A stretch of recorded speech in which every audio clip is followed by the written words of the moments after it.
What's up with it, homie? Uh, What the deal, G? what it do? What it do? My nigga, long time no see. Chilling like a motherfucker, man, at the crib, man. Quarantined up like a motherfucker. Can't really do much. I already know. You, my nigga. Glad you know. Right. Had niggas a little nervous, so Right, man. Shit, I was nervous. Shit, you know what I'm saying? Shit. I was nervous than a bitch. It just really, like, what's scary about it, them hoes ain't really got no real answers. Like, they just talking. They like, try this. Ain't no real medicine for that shit, you know what I'm saying?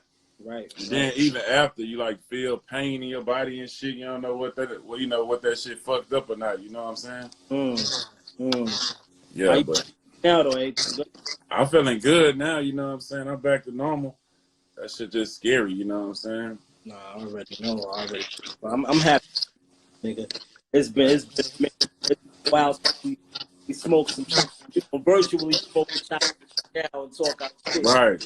It's been Like, a word. So I do this thing called independent thinking. I basically did with the homies and share insight and drop inspiring articles, A&Rs. You know what I mean? Good stories, good gems.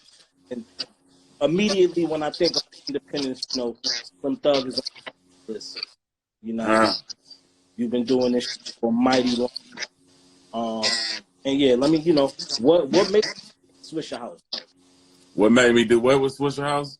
What made you create Swishahouse? I didn't create Swishahouse. Swishahouse was DJ Michael Watts. He was really DJ Michael Watts. This is what it is. You got DJ Screw, who's go to Houston when they come to DJs. He the one who created the screwed up, type of style. You know what I'm saying? Where you slow the music down and chop it up.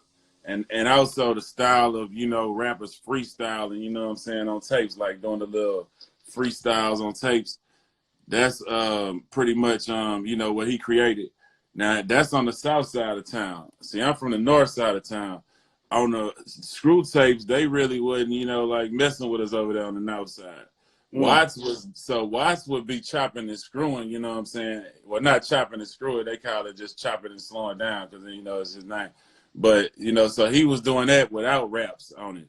You know what I'm saying? He was doing that without raps. So then, later on, we came in and started, rapping with Watts. He used to DJ at this local party we used to do at all the high schools on the north. Used to go to this one little place where we all went partying in high school. So, they already made the culture popular of, man, you get on the mic, like, it's different. In New York, it's about bars and shit. You go up there, it's about, coming up with the best bars.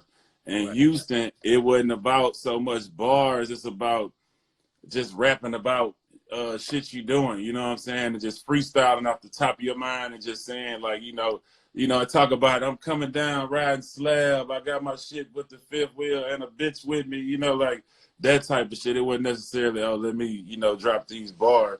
So that was just the style they created, a freestyle in Texas. That's the DJ Screw, so they the one started it. So then it was just a popular thing. Everybody started doing it. Like wherever you go, any club you at, they're gonna be trying to grab the mic and do their freestyle, car shows, whatever it may be. That just became the trend. So on the north side, we began Swishahouse. Watts started Swishahouse, and I was just one of the lead rappers over there, in the beginning, like when we was building it. You know what I'm saying? So that's how that came about. That was way back in 1998. Yeah. Right. So, I'm an East Coast nigga, and some people get confused until I actually come out there and kicking it and really understand it. What, for the people out there that might know, the difference between Rap A Lot. Okay, Rap A Lot is a real record label, worldwide respected. We look at them like major artists. We look at them like Scarface to us is Jay-Z. You know what I'm saying? So it's like, we look at him, he always had a record deal. They the pioneers of this shit, you know what I'm saying? They started it. They get worldwide respect. Swishahouse, we started out as if you didn't listen to the chop slow down music, you wouldn't, like, if you from the East Coast and you ain't into that chopped and slow down shit, you don't know half of my catalog. You don't know half of the shit that made me who I am. The shit that had me doing, you know, the most in the early days. You know what I'm saying? And that's just what it is. Like, and that's the difference right there. It wasn't even just about being independent at that point.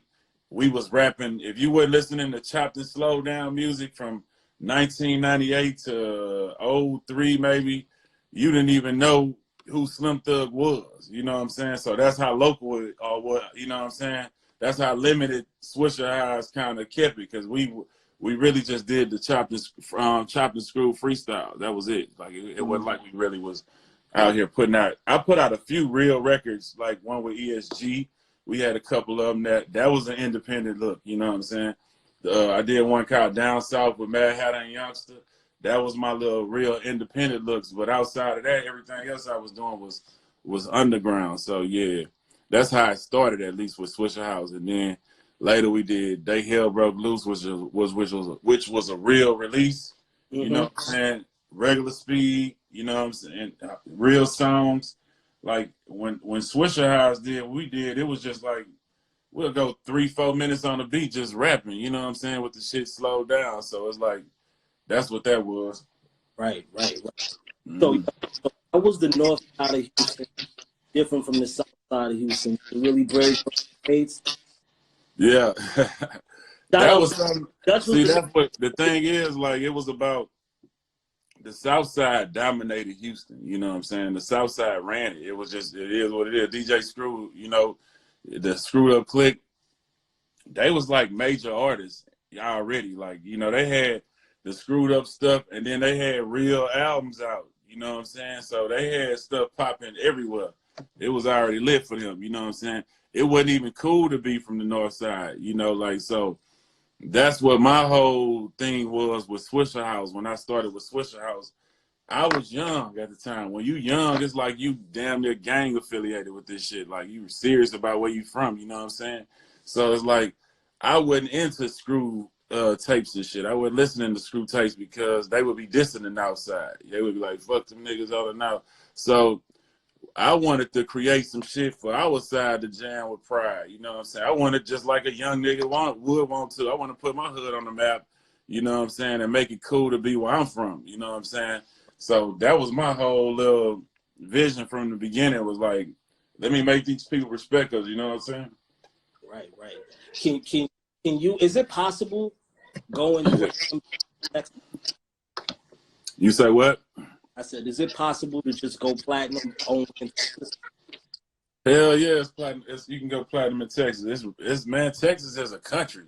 We our own country. You know what I'm saying? It's Houston, San Antonio, Austin, Dallas, Fort Worth. You know, all that shit. Like, it's more than that. That's just the main cities. You know, what else I said? Probably Corpus Christi. I guess a lot of different cities in Texas, but this shit like its own country out here, man. And really, that's how you see me live, how I live. I'm living out of Texas, you know, mainly. I ain't really even promoting out there in New York. You know what I'm saying? Like, I ain't even doing no niggas who don't know Slim Thug personally. They think the last shit I dropped was still tipping. You know what I'm saying? Because that's how, as an independent hustler, I don't even, you know, I feel like it's just, I feel like it's like hustling. I had no niggas gonna be calling me. I had my other phone was low. I couldn't even get on live. Nah. But I felt like I just feel like the shit hustling. Like, I don't spend a lot of money on my shit. I don't go pay for, you know, expensive ass beats when I do projects. I don't you know what I'm saying? I don't do a lot of that. I don't pay for no features or spend no bunch of money trying to, you know, do all that.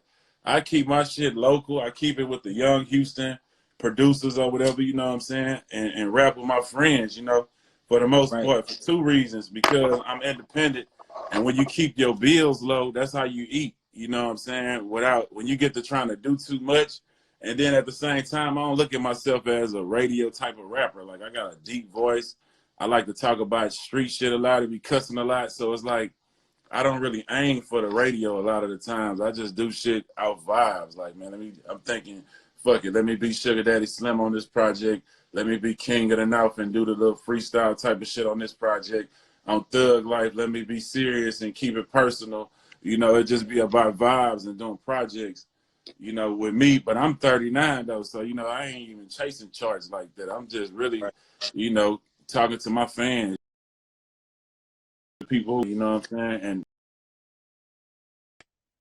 And that's what's, when you got a direct connect with your people, you know what I'm saying?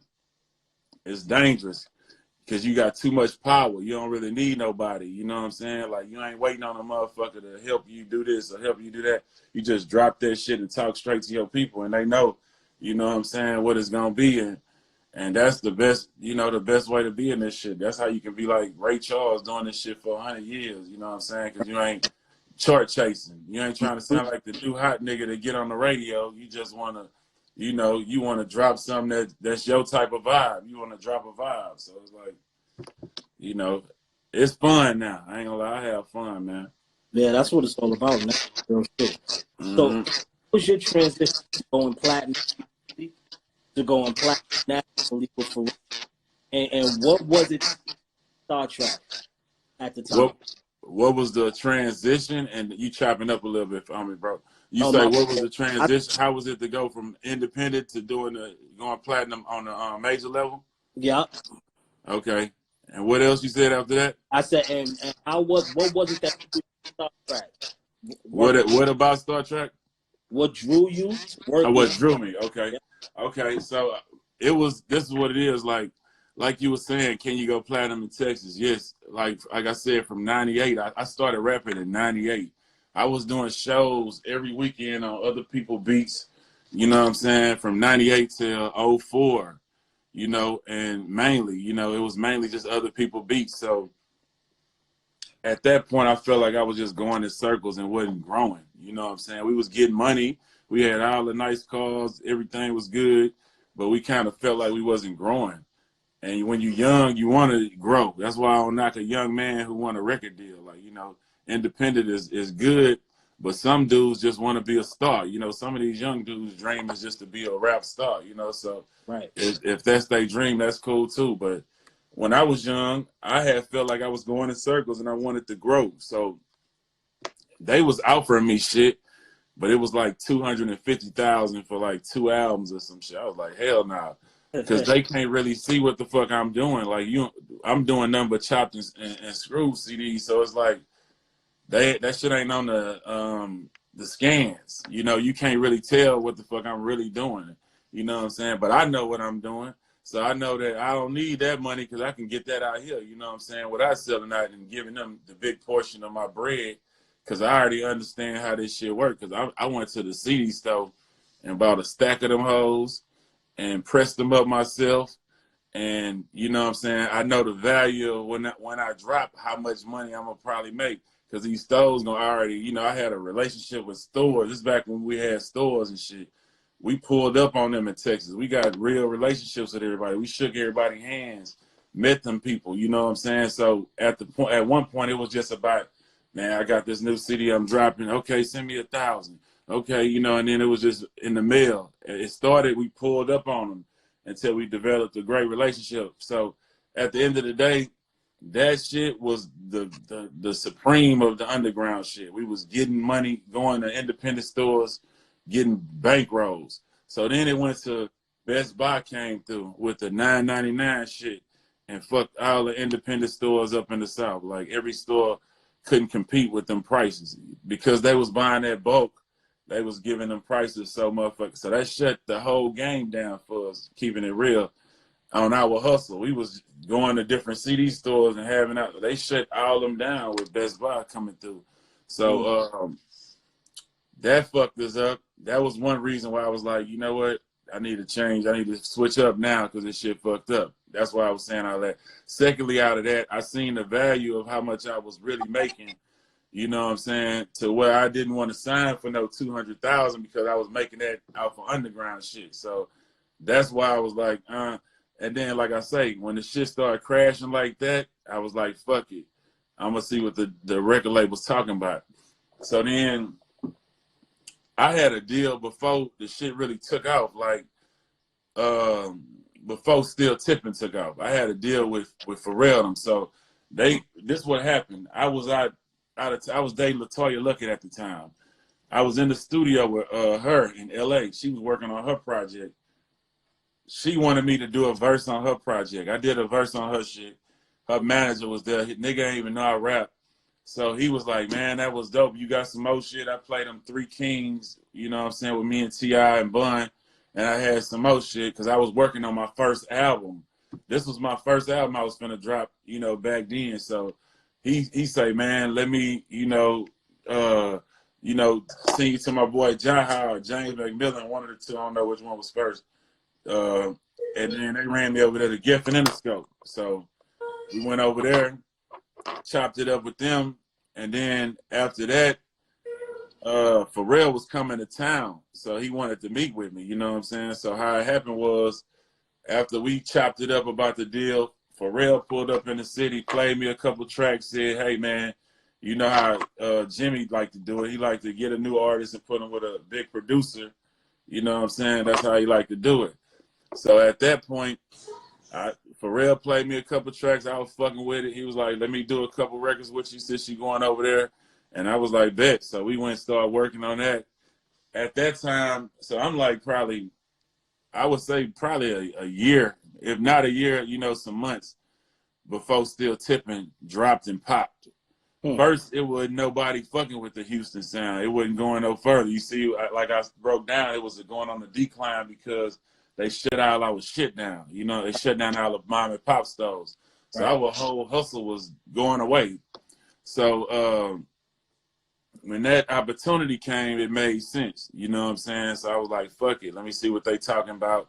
You know, this the only way I see, you know, this shit going up from here.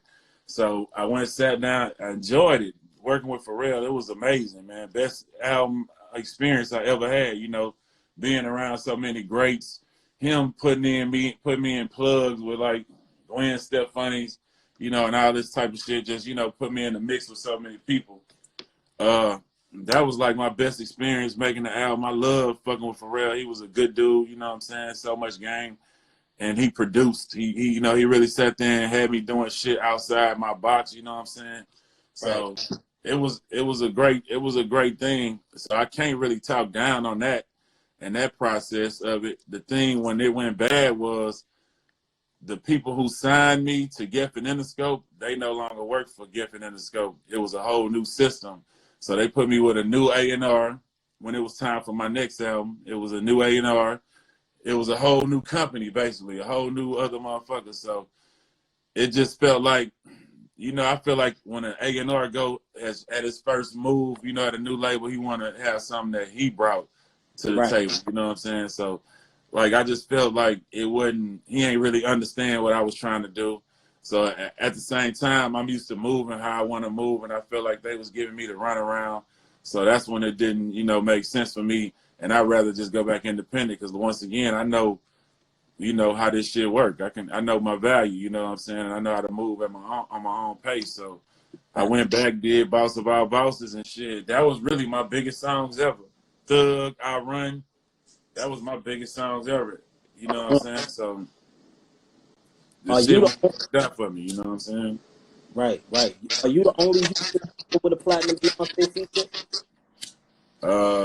Shit. Bun B was on the song. Well, you know, he wasn't on the album. He was on the video song. So I don't know if he got that too. But yeah, shit, I don't know. I ain't. You know, we went #1 and everything. Right. I didn't even know if Jay-Z had that. I thought I was the shit. I say, nigga, I got #1 with Beyonce. What, nigga? You know what I'm saying? You do a song. It's different. You do a song with a chick. Not. I mean, you can do a song with somebody, but for it to go #1, man, it was just a blessing, man. You know, to always have that, that's better than any motherfucking thing I could ever have. You know, man, I got a #1 song with Beyonce, and I got a bankroll off of it. So, you know, I wish I could have that another opportunity for that. That's the type of opportunities I miss being independent. Right. How did the record between? I ain't heard of that. With who, Jay? Yeah. Jay had that record already. Like, that was a Change Clothes remix. And Pharrell was playing shit, and he said, Jay wasn't using that motherfucker. So when I heard that, I ain't heard, he had changed the hook to I ain't heard of that. So I was like, yeah, I do that best, you know what I'm saying? So that's where it came from. Now, they had, they fuck around and leaked my first album. Like my first shit got leaked, you know what I'm saying? Like months before it dropped. So that's when that version came out on that one, on the leaked version. That's crazy. What Yeah. when you first heard the Three Kings beat? Three Kings? That was pre-record deal. Really, I had that. Like I said, I played that for Toya Manager. You know what I'm saying? Before I even had a record deal, I had Like a Boss also on a different beat, but we ended up changing and redoing it with Pharrell, and it came out way better. But yeah, so you know what I'm saying? I was already getting started on the album, and then like I say, all that shit started happening. So then it made sense to, you know what I'm saying, expand the brand like that. And then I went back independent with that promotion, that $1 million promotion they gave me. So shit, it all worked out for me. It all worked out. Yeah, shit. You always at first, the head of the curve, of supporting like the Houston artists. What younger Houston artists you looking at right now? I try to be, man. Like, you know, I try to be the first to work with producers, the first to work with you know, the young artists or whatever, the up and coming ones. Right now, shit, young, I don't know, I'm kind of out of the loop on the cool, bro. I feel like, and I'm just probably just high. I better, right when I get off this shit, I'll be like, man, I should have said that, motherfucker.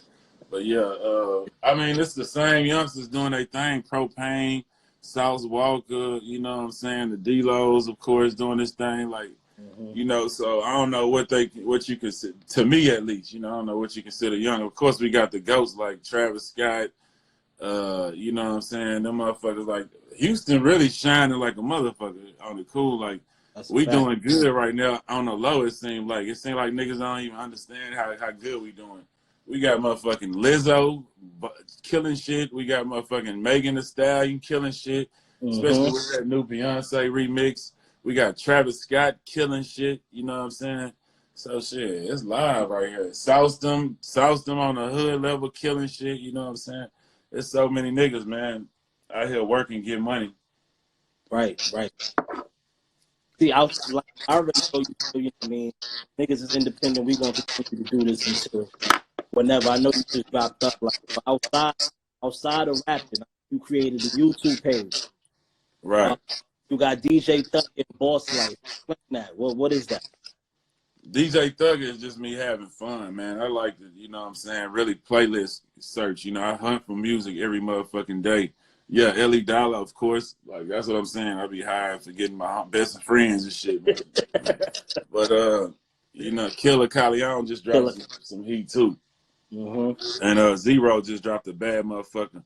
So, you know, of course, it's all the same motherfuckers who be doing their thing.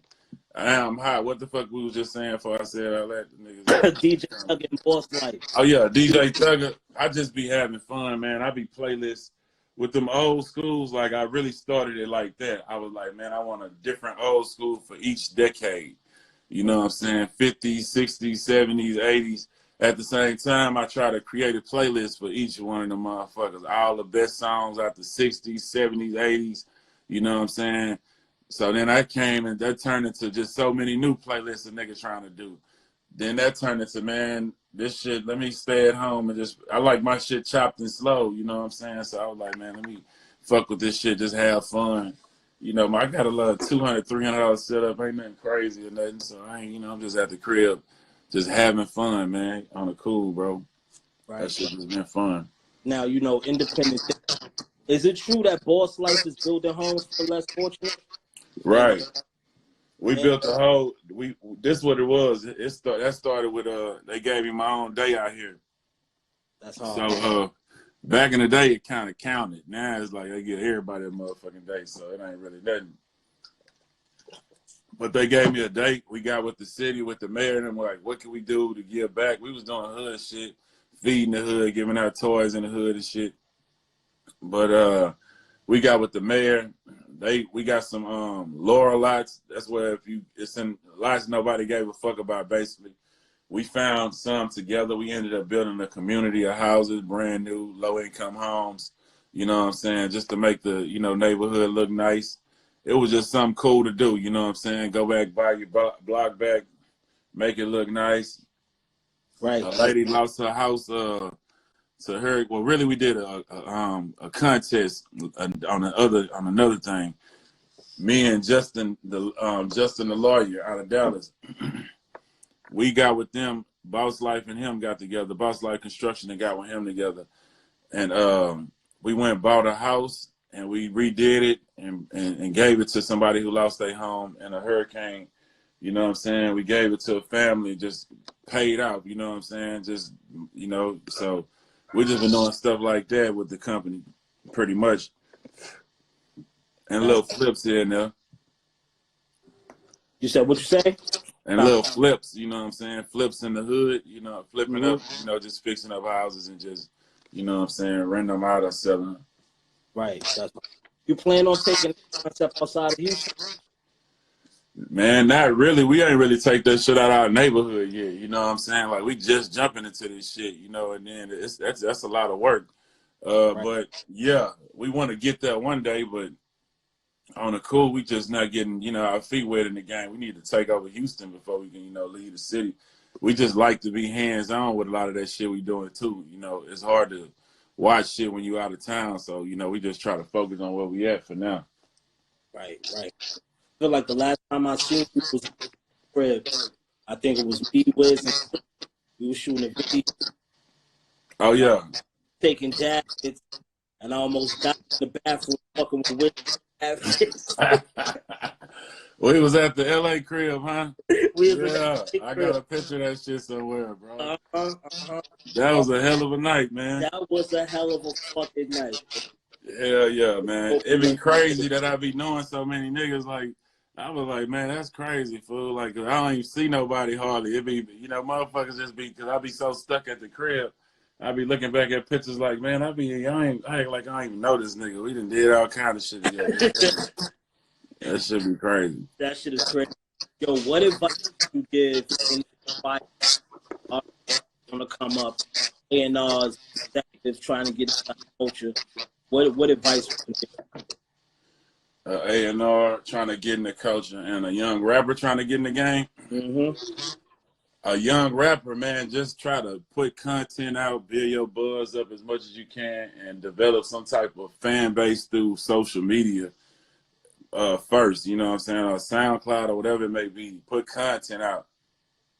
Don't be like stuck on one motherfucking song so long either. You know what I'm saying? Where it's just, I know that shit costs money. Rap on other people's beats too. You know what I'm saying? A lot of the times it be you trying to bring the whole crew up and somebody might be missing something. You know, one motherfucker you might be rapping your ass off, but that beat just ain't gonna sound good in this Cadillac and we can't fuck with it because how many times you done played some shit like, man, this nigga talking shit, but, you know, fuck this beat.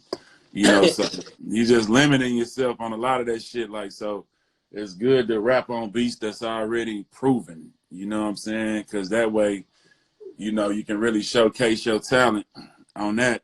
I'm just saying from a dude who ain't got no budget standpoint, you know, you from the hood, you know, that's the easiest way. You can do that shit on a fucking Instagram post. You know what I'm saying? You can do that shit anywhere and gather fans, you know what I'm saying? And the more fans you gather, the more chances you got at getting paid, you know? So hopefully that shit keep growing. My advice, keep doing that shit till it keep growing. Until I done seen niggas blow up fast out here, man. Like, off that internet. I done seen niggas catch waves and go crazy off of this motherfucker. Like, so it's power, man. We had to go shake them people's hand. We had to pull up in their city and meet them personally and talk to these people like, hey, we want you to order these CDs. Now, this shit is in the palm of your hands. You just got to get on the gram and just tell them who the fuck you is and showcase who the fuck you is. It's like talent search right here. Right. On the A&R game, shit. Make somebody great, shit. Make somebody great, shit. That's all you got to do, and then you official. That's all you got to do is make somebody great. If you a A&R, make somebody great, whether they trash or they the shit, you know, whichever way. That's some real shit. Because it sounds so simple, but that shit is a task. Right. I mean, you know, that's a fucking gem. The thing right now in 2020, don't tell me shit, bro, because we done heard everything like the police. We done heard every excuse. Everybody say they great and ain't shit. We done been through all the trash mail. We don't want to hear nothing about nothing from nobody mouth. We don't want to hear no stories about who you is or how dope you is. We only want to see true content that we can be, you know, really judge for ourselves. And that's just bottom line, point blank period. You know what I'm saying? Right. Yeah. DZA, brother, I can't wait till this shit is over. I'm pulling up on you. Pull up, kid. My brother. Yeah, man, you know, we got to do it again. We got to Yeah. turn up. I need to come to New York or something, man. Really, cool. I've been trying to buy this Cadillac out there, bro. That bitch it's by LaGuardia. I'm scared in the motherfucker. I'm trying not to get scammed, bro. I swear, bro. I've been on the phone with this dude the whole week. If you want me to go check on that thing for you, I'll go do that for you, man. I ain't that far. I'm finna send my uncle out there, man, because the dude talking about he want cash, so I'm gonna send my uncle out there and shit. Yeah, he gonna have to just check it out, cause I've been talking to that motherfucker all week. He think I'm bullshitting. I'm just like, man, how the fuck I'm gonna get that bitch from New York? And you talking about you want some cash? It's an old school. I'm gonna buy that bitch though. Fuck it. Yeah, I mean, it's New York niggas having the gems on the low, and then it starts to be fucking ready to get rid of the things. He might this a 56 Cadillac. This motherfucker old as fuck. A 1956. I can't find, and that's what I'm saying. I thought I was gonna find one in Texas. Easy. Shit. That bitch is right over here by the waiting for that bitch everywhere, man. It's crazy, man. But shit. I don't know, man. I'm gonna figure that shit out. I'm gonna have to send my uncle out there. I want him to go sit down and look at that bitch himself and then, you know, go from there. But if y'all see me in the 56 lag, know that bitch came from the NY, kid. Yeah. My nigga, I'm gonna tap in a few, bro. All right, boss. Good talking to you. Likewise. All right. My nigga DZA. Give me a second. I'm about to tap back in with this nigga Chris. My nigga DZA. All right, in a minute, y'all. Give me 2 seconds, man. Let me get this shit right.